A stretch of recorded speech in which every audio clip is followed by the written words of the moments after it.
Birth 58 میں ہوئی تو ان کے نام تو زمین ہی نہیں اس وقت ہوئی, وہ تو میری دادی کی زمین بعد میں ان کے نام کی گئی. اور سندانیوں کا جب آپ کہہ رہے ہیں, سندانیوں کو زمین ملی بھی ہے, اور میں اسی واسطے تو اینٹی کرپشن کو کہا ہے کہ خدا کے واسطے مجھے بتاؤ کیا کیس ہے. 72 کا کیس ہے, جب میں LSE میں تھی, میں ادھر ملک میں نہیں تھی, بتاؤ تو تاکہ میں ڈاکیومنٹس دوں. میرے پاس سارے ڈاکیومنٹیشن ہے, لینڈ کی, لاہور ہائی کورٹ کی, سپریم کورٹ کی, اور جو انہوں نے ریویو پٹیشن دی تھی اس کی بھی ہے.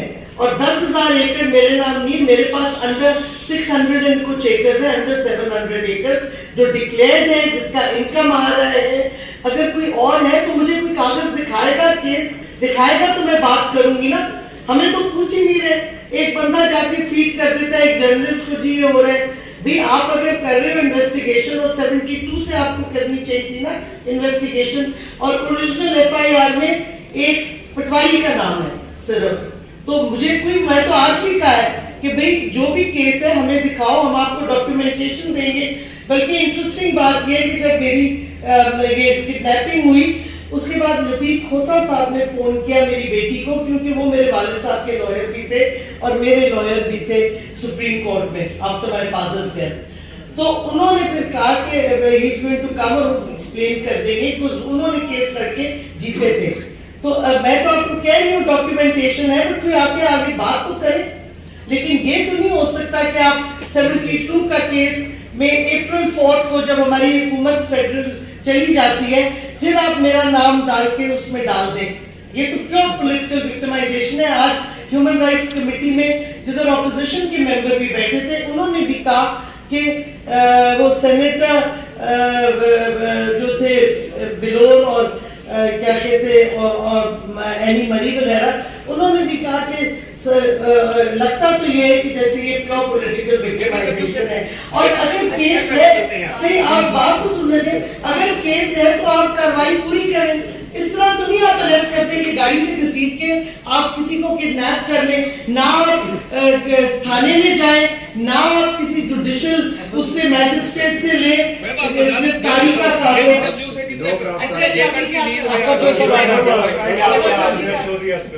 میڈم ایک تو ہم آپ کو مبارکباد پیش کرتے ہیں کہ شمالی علاقوں کی سیر سے آپ بچ گئی اور چکری کے چکروں سے ہی آپ واپس آ گئے اس کام پر. اچھا, گزارش یہ ہے کہ جو آج کی حکومت ہے وہ یہ الزام لگا رہی ہے کہ خان صاحب اپنی تقریروں میں صرف امریکی سازش کی بات کرتے ہیں, اپنی کارکردگی کا حوالے سے ایک لفظ بھی نہیں کہتے.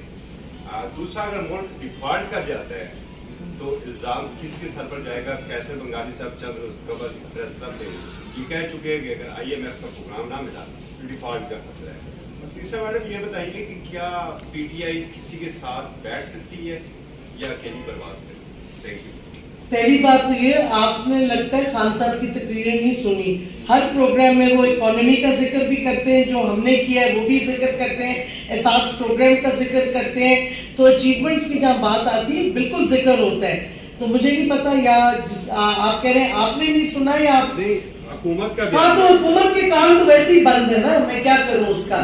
لیکن آپ خان صاحب کی تقریریں دیکھیں, میں سچ بول رہی ہوں کہ وہ بول رہے ہیں. ہر تقریر میں وہ معیشت کی بات کرتے ہیں, جو ہم نے کیا وہ بتاتے ہیں. تو یہ تو اس پہ نہیں, یہ اگر وہ کان بند کر لیں اس کا ہمارے پہ کوئی نہیں. اگر ڈیفالٹ ہوتا ہے ان کا قصور ہے.